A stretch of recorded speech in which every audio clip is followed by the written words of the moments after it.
Welcome to the CHCH Newsmakers podcast. I'm your host, Rick Zamperin. If it is making news in Hamilton, Halton, and Niagara, across Canada or around the world, rest assured we're going to tackle it here on Newsmakers. You have watched him on your screen for years, and if it's a sports story that resonates in our community, you know he's going to be all over it. CHCH sports legend Bubba O'Neil joins me on this edition of Newsmakers. Number one question, how do you feel on that side of the couch? I'm lost. I'm lost. Two things, I'm lost. Yeah. Where's my earpiece? Yep. And don't legend me. Come on. It makes me feel old. You're too humble. I'm too old, and I don't deserve that. You're in the Burlington Sports Hall of Fame, for crying out loud. That is legendary status. You know, we live in such a wonderful area, and you've been in this business just as long as I, where sports is respected, revered, loved. Yeah. And to be a part of that for multiple years, even dating back before I was on network television doing cable TV, and to have people come up to me and say, hey, you did my high school game, right? Whether it be basketball or hockey, whatever the sport was, yeah. And find out these people have kids now and are married. Yeah. It's quite an honor. That's pretty cool. It's pretty cool. It is. Before we get into the legends that is Clint Bubba O'Neil, we got to start with the Blue Jays. Like, holy cow. This was a team that was in last place last year. And, you know, many preseason prognosticators said, maybe a wild card team. They're now going to the World Series. Like, how crazy of a year has this been? It really has been, for so many reasons. The way this team has battled, and you're right, the criticisms that were out there, which I think were rightful. Sure. This team was not very good last year. Yeah. Everyone underachieved, including the big names, the small names, the management, the manager. Every level to poke at, and it was pretty easy to do. Yeah. So to see a turnaround that happened the way it did, think about the beginning of the year, and we weren't feeling too good. Would Vladdy sign his contract? He said he wasn't going to talk about a contract. It went right down to the wire.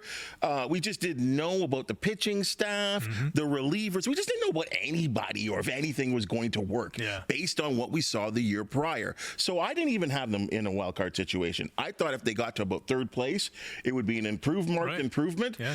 But the way they did this, and I thought what they did in Game 7 against the Mariners were so emblematic of what we've seen all season long, and that's a gutsy team, a team that not necessarily that has home run power. Yeah.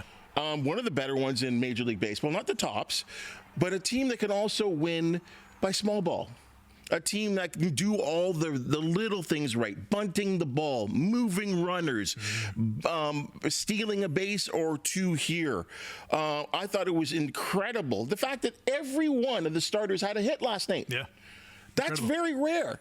And that, yes, we know what Vladdy and George Springer, and unfortunately we had injuries to Santander and Bo Bichette. This is a team that's missing a possible of about 90 home runs. So to see the way they all came together and see some of the guys in the bottom of the order all step up. Did anyone know about Nathan Lucas? Yeah. He was a feel-good story for making the team. It's so amazing, and it's such a team that's so easy to cheer for. And I think that's what made last night's victory so sweet. Kind of waiting on this for some time. We're looking at, look, I'm old enough to see that, hey, that I enjoyed 92 and 93. The first one is always the best. This, to see them repeat, so hard to do in any sport. 15 and 16 were great because they got a sniff and they get to the American League Championship Series. But to see them going to the World Series is great for me, but I also think it's great for two generations behind me that never experienced. They've never seen this. They've never experienced what I've seen, what you've seen. So to see this just gives the Blue Jays franchise a whole new life. Yeah. Now we sound old. Yes. Listen, 92. But before we get to 92, 93, let's talk about the Dodgers, who the Blue Jays are now facing in the World Series. Defending champions, trying to become the first since the Yankees three-peated from 98 to 2000 to go back-to-back. Do the Jays have a chance? Well, you always got a chance. Yeah. Right? Do they have a good chance? You know, Are you confident? That's why you play the game, right? Yeah. Because we never really know in these situations. And I think they played one series this season. Yeah. And Dodgers won 2 or 3. And the Dodgers took 2 or 3. Yeah. Well, okay, so the Jays did win 1, right? That's right. Right? So they have a chance. You know, and I know people talk about momentum. I don't think there's much momentum in a playoff series. I think it's such individual games and situations. We've now seen this team do what they do, get to the World Series. It sounds like Bo Bichette's going to be ready to go. So even if he's in a DH situation, what does he add to this team? Huge, right? Huge. It's a big thing. This is a different pitching staff than when they faced the Dodgers earlier. The relievers who have really stepped up, like Louis Varland, like rubber arm pitching every day kind of guy, right? Sir Anthony Dominguez, Hoffman's on his game, Trey Savage, right? I mean, these are all instruments and pieces to the puzzle that John Schneider didn't have earlier this season.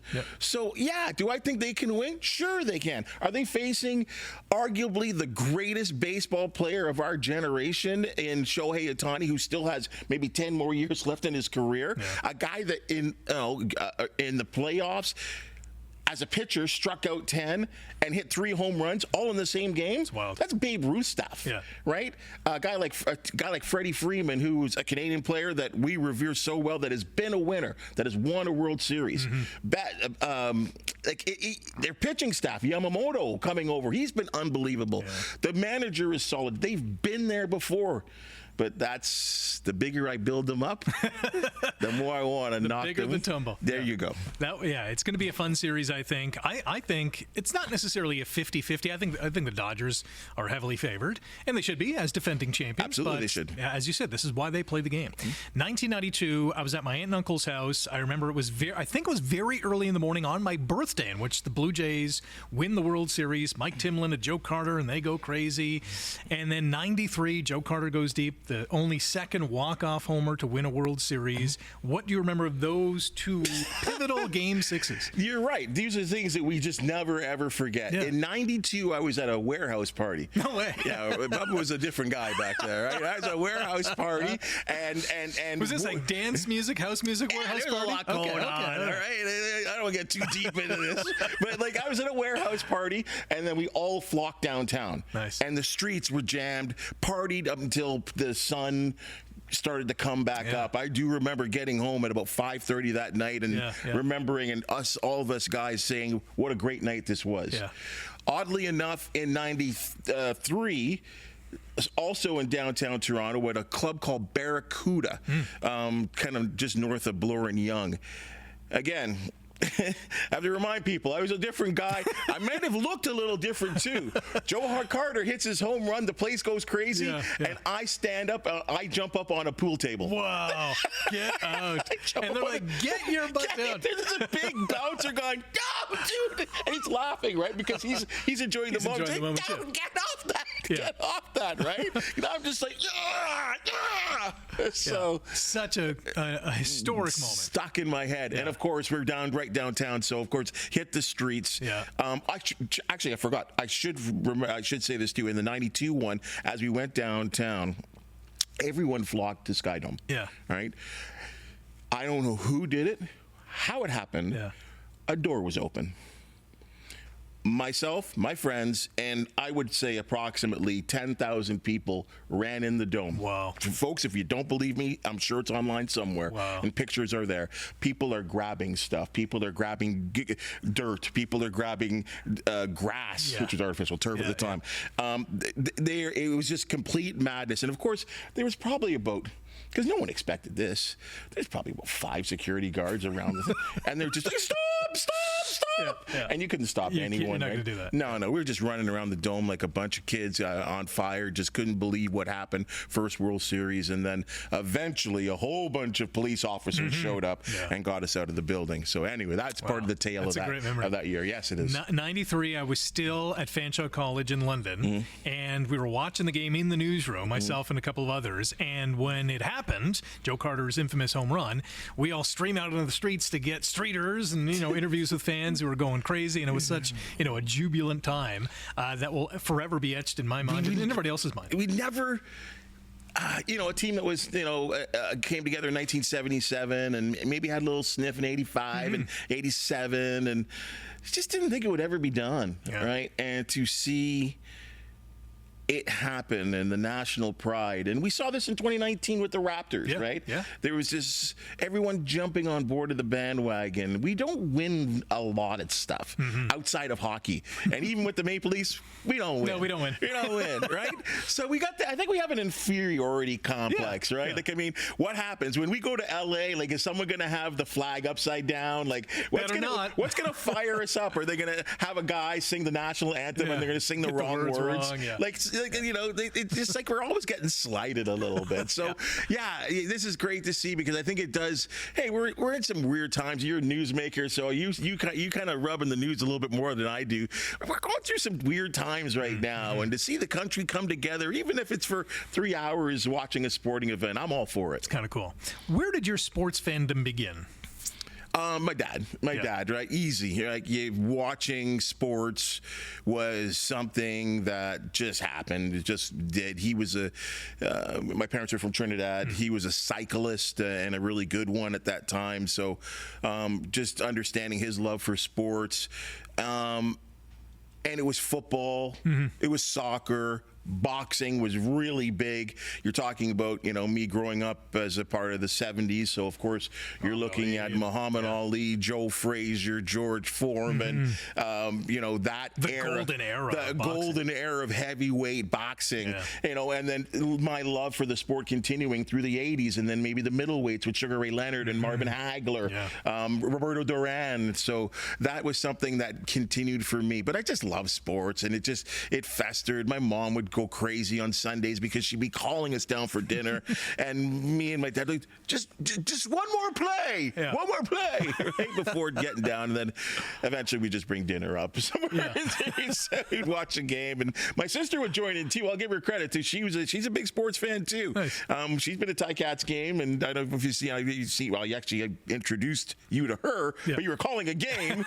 But she was there at a recent Ticat game too, so she's a big football fan as well too. But it's always been in my blood. And to be honest, just to continue that whole thing, I've only wanted to do two things in my entire life.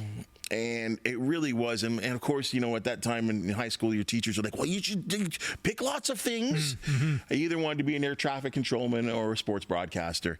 But it was more leaning towards air traffic controlling. Really? Yeah. I love airplanes. I love commercial airplanes. To this day, I could look up in the sky and tell you what plane it is and generally what livery is, and I could see what it is. A weird thing I like to do every once in a while, if I got time, I'll go to the airport and just watch planes. Right. But my parents would always, especially because there wasn't computers like there are now. Right. And if you remember, that position was a very high-stress position. Yeah, still is in many respects. Absolutely. 500 people in a plane, right? Yeah. And you have some responsibilities with them. And they would always tell me what the pressure of the job and that, suicide rate was really high. Sure, and so they kind of pushed me away. And as I started to play more sports, I played baseball, I played soccer. Football was obviously the thing I did the best. It kind of pushed me towards playing. Well, the rest is history. Yeah. There's so many people. You can't imagine how many I run into, maybe not on a daily basis, but once in a while, who say, is Bubba's real name Bubba? Where did it come from? That's a really good question. Yeah. Because just a side note to that, people will walk up to me as to your question, and they'll say, but these are people I've known for years. Right, okay. Years. And they'll say, it's generally when there's been some drinks because they feel a little loose. Back to the warehouse party. Yeah. hey, Bubs, man, can I ask you a question? Yeah. There's girls and guys too. Right. They're like, is Bubba your real name? And I was like, no. Mom and Dad say, we'll name him Bubba. Right. Like, no, it didn't happen that way. High school football, grade 11, and I was playing with a senior team at the time. And a little younger, maybe a little undersized too. And I made a really, really big hit on one of the senior players. And the captain of the team, Pat O'Neil, said, that hit was like Bubba Smith. Okay. You know, and I think Bubba Smith was kind of doing some ads and stuff like that. Right, and was yeah. in some movies. Former and stuff. NFLer. Former NFLer was in some movies and stuff. And it just stuck. Yeah. It just stuck. You know, because for the longest time, I always kind of, and this, I'll say this respectfully, that Bubba was kind of a redneck white guy, kind of like a slight, right? From a farm or whatever. That's a Bubba, right? Yeah. So I don't know if it fit or how it stuck. And it just continued, and it continued, and it continued. And I thought it was going to die when I started going to college. And then one day, in the first day of college, the teacher said, "Oh, what's your name?" And, you know, everyone's introducing themselves. And I said, "Hi, my name's Clint O'Neil," whatever, blah, blah, blah. And Steve Foxcroft, who was in my class, said, "No, he's not. His name's Bubba." Wow. Right? Because we played football against each other. He went to M.M. Robinson. So it continued through there. And then getting into my career, even, you know, at this station, our station manager at the time, Mike Catrice, when he had hired me to do weekend sports, and here I am thinking I'm going to be known as Clint O'Neil. And he said to me, he said, "Do you mind if we keep the Bubba thing? I kind of like it." Right. And here we are. Here we are, some, you know, over 40 years later. Yeah, that's incredible. Your affection for teams like the Buffalo Sabres and the Buffalo Bills, who have had great teams over the years, but haven't gotten to the pinnacle of their sports. How did that all start? Why the Bills and the Sabres in particular? The Sabres were first. Okay. And the reasons were this: I had strict parents. I had strict parents that had to say, "You're going to bed at a particular time." All right. So while a lot of my friends during the week got to watch Maple Leaf games, I had to be in bed by, like, lights out, 9 o'clock. Right. And I was a little later in life, too, and I still had to be out in bed by 9 o'clock. Yeah. So what happened, if you remember, and anyone that's lived in our area for a amount of time would understand this and remember this, WUTV, Channel 29, Sabres always played on Saturday at 1 o'clock. Okay. Always. A lot of Bruins games as well, too. But they would play Quebec. They would play all these teams at 1 o'clock. It was the only opportunity that gave me, or it was the only opportunity I had to watch a complete game. So, and at that time, the Sabres were good, and they had the French Connection and Edwards and Sauvé and all these great players that I was familiar with. And to be honest as well, too, Ted Darling, Rick Jeanneret. Yeah. Two legendary broadcasters. Legendary broadcasters that just, you know, for me, gave life to the game. That I was like, oh, these guys are great. Like this, you know, and it wasn't the regular from what I, you know, Bob Cole and no respect, all respect to those guys. But I also loved the Buffalo call as well, too. So the Buffalo thing happened because I could watch a game. Right. And the Leafs stuff I couldn't really always see. Even on Saturday nights with the Leafs, they would always play Saturday night at 7. Actually, sometimes Saturday night at 8. Yeah. Right? So I could never last through a game. I always had to go to bed. Yeah. So the Sabres were that. And the Bills just happened, I think, organically because of Buffalo sports. Yeah. And that was about 1980, about that time. And Joe Cribbs, Joe Ferguson, Jerry Butler, I mean, Frank Smirlis, those teams, you know, that had been bad for a long, long time. And about 1980, Chuck Noll was their head coach, and they won the AFC East out of nowhere, which was really, really big. So, and I just wrote them all out since then. Yeah. A lot of tough times. Yeah. A lot of tough times as a Bills fan. And, you know, the 4 Super Bowls, it hurts, but the first one especially. The first one because the other 3, you know, they were blowouts. Right? Yeah, but the first one, 20-19, wide right, like they were the best team in the league that year. Absolutely, they were. Thurman Thomas was the best player in football that year. But I also put it this way, Rick. Had they won that year, that team would have been probably disbanded. It made them work harder and harder and harder to get to each Super Bowl. And if you look at the lineups of those teams, they're very similar. Yeah. Maybe 1 or 2 guys changed. Yeah. Maybe a Lofton came in halfway through. These teams were very the same. And I remember free agency wasn't what it is today. So these teams kept going and going and going. And I'm telling you, there will never be a team that goes to 4 straight Super Bowls. Yeah. Oh, it's and impossible. how have they been rewarded? people look at those teams and say, wow, those are really good teams. And I believe of that era, 7 guys are in the Hall of Fame right now, including the head coach and including the general manager. Incredible franchise, especially at that point. And they're in the thick of things this year too. Could 2026, because Super Bowl is next year, be the year? How confident are you? I'm always confident, that the team's going to do well. They're in a little bit of a spell right now, and it looks like they have some competition from the New England Patriots. Yeah. But so the bye week came at a perfect time for them. But yeah, anytime you have Josh Allen, who's the reigning MVP, as the quarterback, I think this team has a chance. I think it's a little magical that they're playing in their final year at Rich Stadium or Highmark Stadium or Buffalo Stadium or the Ralph, whatever you want to call it. Yeah. Originally Rich Stadium. Final year playing there. There's maybe a little magic to that before they move into their new facility. So, hey, long NFL season. No one except the Miami Dolphins. Your Miami Dolphins are going to have the perfect season. They're going nowhere. Yeah, your team is bad, man. Terrible. Your team is bad. Terrible. You got to get rid of your quarterback. Well, we'll not go into it on this podcast. Maybe on your next Sportsline podcast, which we'll get into.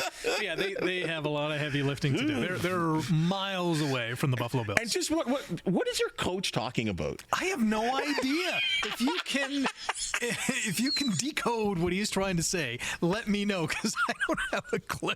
There are clips on Instagram and X right now. It's like, what is he saying? What's he talking? Like 30-second clips of what did he just say? Yeah. What's he talking about? I don't know. Your guess is as good as mine. Kojiko Cable. Yes. Tiger Cats play-by-play. Take us back. Oh, it was pretty cool back then. A lot of memories doing that. Yeah. So this would have been what year about? 9. I think a little bit right after they won the Grey Cup. Okay. Summer, like maybe early 2000s. Okay. Early 2000s. And remember, the landscape of broadcasting CFL games was quite different than it is now. At that time, or we look about it now, every game's covered by TSN. Yeah. Every single game is broadcast by TSN. Yeah. TSN and CBC were doing games, but not every game was done. In fact, the Tiger Cats would generally have 3 to 4 games a year that were not broadcast. So I think what they did was, the Tiger Cats did, was contact Kojiko Cable to say, we started off with a preseason game. And Steve Foxcroft and I was my broadcast partner. I got to say that we did an above average job for that high school level of football. Right. And my producer, Brad Scott, they went like multiple. They went like 5-6 cameras. No one in the province was doing anything like this, making high school football such a big deal. And the people responded with it too. So Steve and I kind of got a little bit of a name in the community. And these broadcasts were looking like pro because they had multiple cameras. So they asked us, do you think you guys can do a game? And it's like, yeah, we do. We do the championship games at Ivor Wynne all the time. So our producer knew how to set everything up, and director knew how to set everything up. It was just a matter of, now we're doing a professional football game. This is a little different too. Game's a little quicker. Can we do this? Do we know the game well enough? Absolutely. And Steve's a ref, right? So we just started doing these. We did a preseason game. They were really happy with it. So these 3 to 4 games a year we would do, and I think I did them for about 4 years. 4 years. And at that time, I believe you stepped in and started doing radio call as well, too. That was 07. There you go.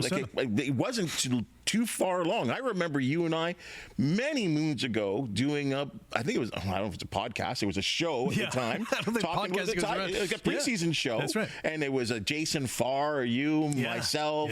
I can't remember who the other person was. And we were talking about the Ticats. But that was about that era there, too.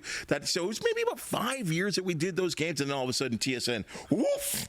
So that all changed. But I will hold those days, as I do now, working alongside with yourself with the Ticats Audio Network, being embroiled in the team and doing the daily excitement of calling a game, preparing for the game, being in the game, that excitement. Really cool. It is pretty cool. They got a big game Friday, Ottawa. They win that, or Montreal loses. Ticats finish first for the first time since 2019, and only their third time since they won the Grey Cup in 1999. that they finished first in the East. That's not a lot of division titles, but it's what have you done for me lately? And this team, has kind of been up and down this year. Great offense, sometimes a great defense, and sometimes a great special teams unit overall. What do you think this team's chances of finally breaking the Grey Cup curse? And it's been too long. You went a step farther than I expected. I thought we were just talking about beating Ottawa. Come on, they're beating Ottawa. They better. Yeah. If they don't, then they don't deserve first. In my opinion, they don't. And the sad thing about that is, I think their fan base will be very upset with them. Absolutely. I think our fan base right now is tinkering. They're on a seesaw right now. I think they're in that prove it to me stage. Prove it to me stage, because of the way the season is gone. I can forgive them for losses. The Saskatchewan 29-9 or whatever that was, I can forgive them because I think there was a lot of travel that was going on too. They had to go to BC. Like they came back I home. think it was 4-19. Yeah. It was insane. Every team, I know every team in the CFL's got to do it. But try playing 4 football games in 20 days, right? See how you feel. Yeah. How you 3 recover. of them on the road. Right. Three of them on the road going out west. Tough situations, and a tough game against Edmonton too. That they ended up pulling out with a lightning delay. Oh yes, that's right. We remember those delays. But yet there has been letdowns. Labor Day, Heartbreaker. Labor Day. Yeah.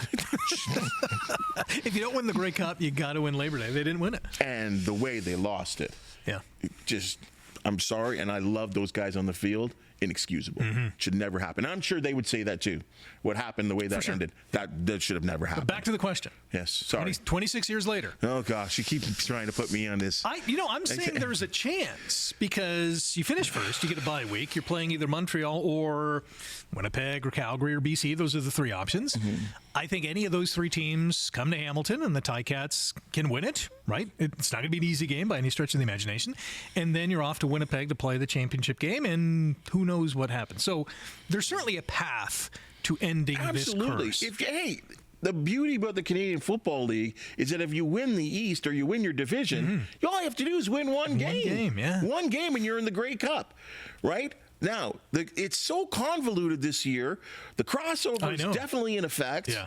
The Ottawa and Toronto suck. So we're going to get a BC or a Winnipeg or Calgary who just came into Hamilton after losing 4 in a row and, gave to the Ticats a little bit. So I'm almost to the point right now which Ticat team shows up.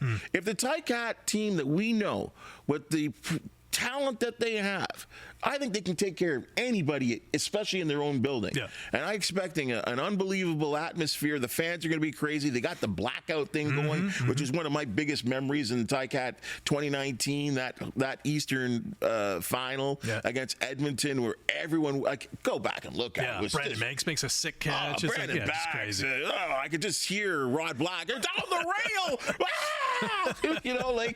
What a great play that was. Yeah. And the fans were on top. If they get to the Grey Cup, to me, it's a matchup thing, right?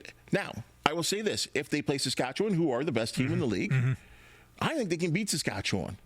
I really do. Yeah. People forget about that game at home here where the Ticats led going into the fourth quarter. Yeah. So it's been a wild year in the Canadian Football League, and sorry, I know I'm all over the place here with this question because it's so hard to say if the Tiger Cats can break a slump that dates back to 1999. It's crazy. The Argonauts have won how many Grey Cups in that time? But I don't want to think about that.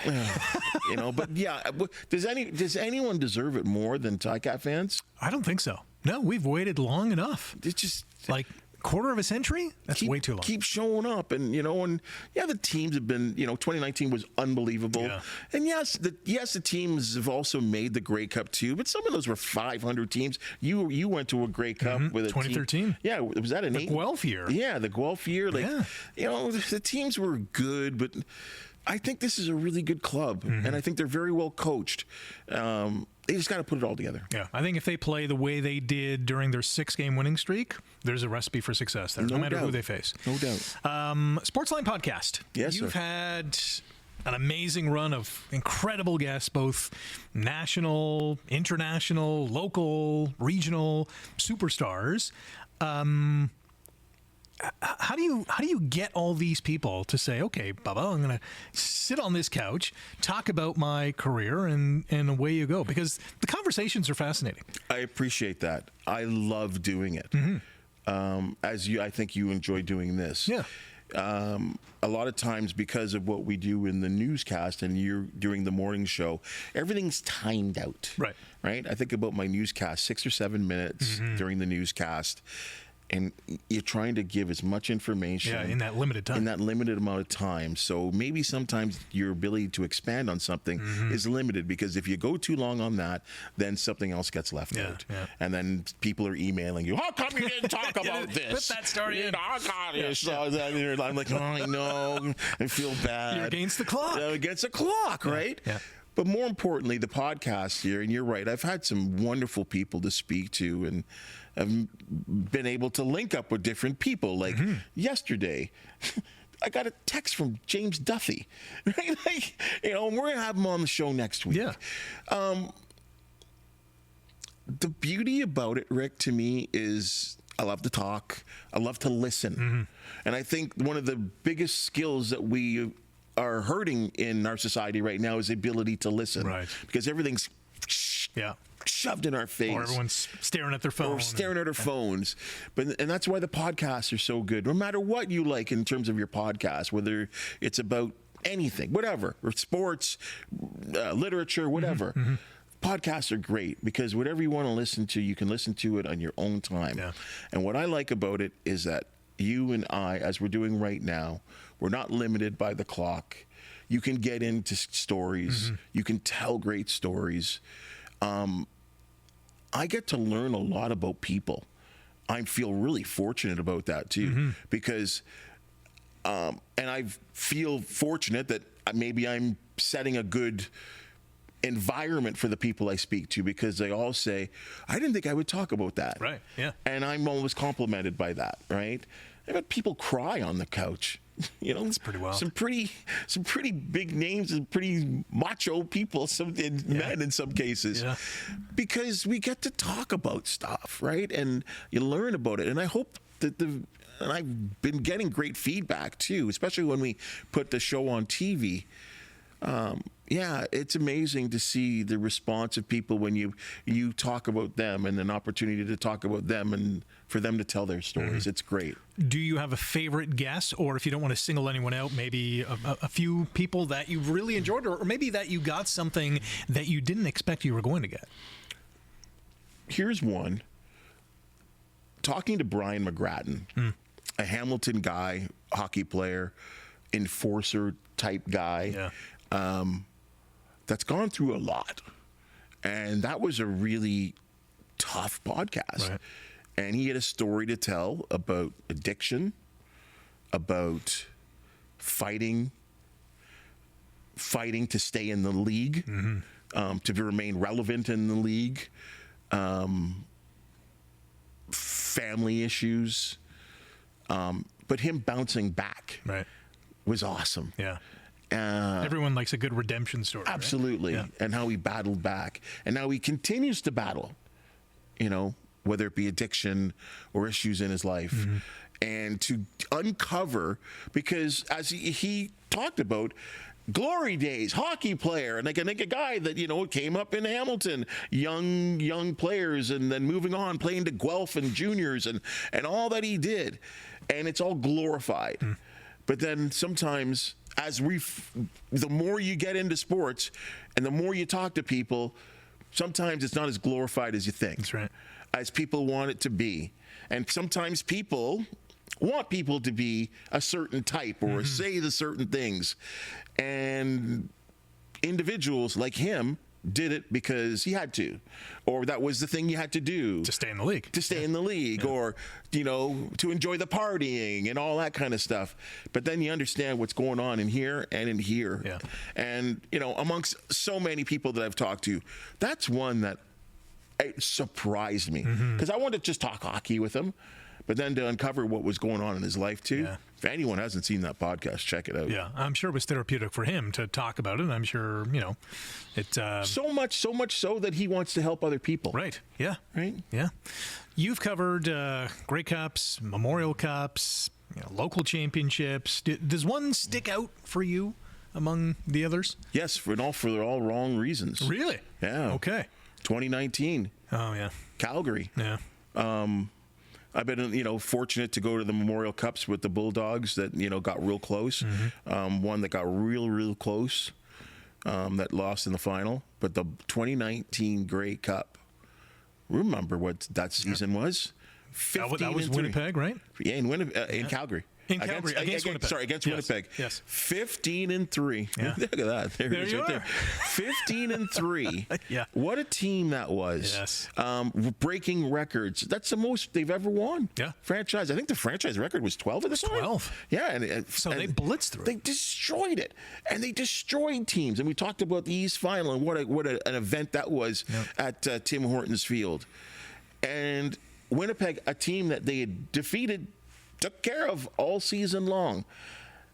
There was a looseness about covering that team, even in Calgary, the approach they took. I'm sorry, and I know there's some haters out there. If you don't like Orlando Steinauer, you don't like people, right? Just a great man, Salt great to the coach. earth, yeah. Players loved him. He had set the team up for success. Yep. And to see them get beaten the way they did. Yeah. And there's a lot of national. You've been at these events too. There's a lot of national. Hey, Bubba, how you think your boys are going to do? Right? Yeah. I was feeling real good, real how confident. Could you not? How could you not? Right? And what made it so tough was obviously watching them get defeated the way they did, but also going to the locker room. That's what hurt. Mm-hmm. I saw players in tears. That's when you really feel it. Oh, I saw players crying. I saw people hugging each other. It was just not the scene I ever thought it was going to be. And knowing that I've got to ask questions and the obvious questions of how this feels. And I kind of feel it too. I'm a fan. For sure. Right there. I'm a fan too. Yeah. Hurt. Just thinking about it sucks. I know. It was bad. And then having, of course, to do our live report as well, too, about, what happened. Yeah. Bubs, what happened? I don't know, man. Yeah. You saw it. 2021, similar kind of situation. From a record standpoint, not as good as a team as 2019, but still the hopes, being at home, potentially winning it, and losing in overtime the way they did. Just crushing, how they've had some crushing defeats over the years. They really have. Right, the BC game, Brandon Banks runs it back, penalty, and oh my gosh. It's almost like we're used to it, right? We talk about the Bills and losing 4 Super Bowls, and then, the Memphis Miracle or whatever that was, right. And all those things that have happened over the years to the Bills that, you, as a Ticat fan and someone that's covered the team like yourself, that's been there and understands it. But you know what becomes tough, Rick, and I know you would say this to me if we were reversed and I was interviewing you, is that because you get to know the people and you know what the investment is, and you know that some of these guys have come from far away and that these guys bond as brothers. And a CFL season is so incredibly long. Yeah. And, that starts out in the middle of May, right? And here we are and the season's still going. Right. We haven't reached the playoffs yet. And these guys get to know each other and they become a family, and the wins and the losses and all that they go through, and when you're doing some team travel too where the bonding is really happening.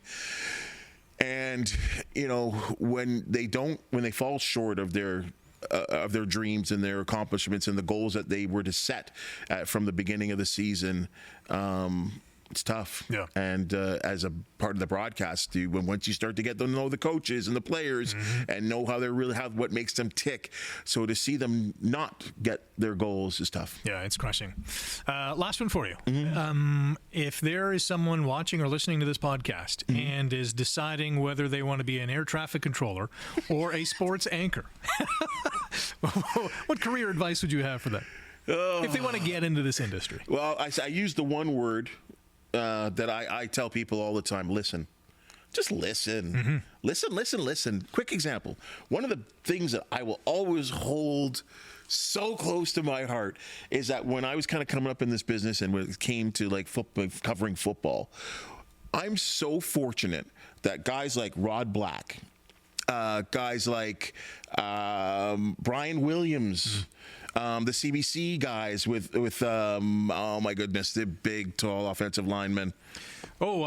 Chris Walby. Guys like that.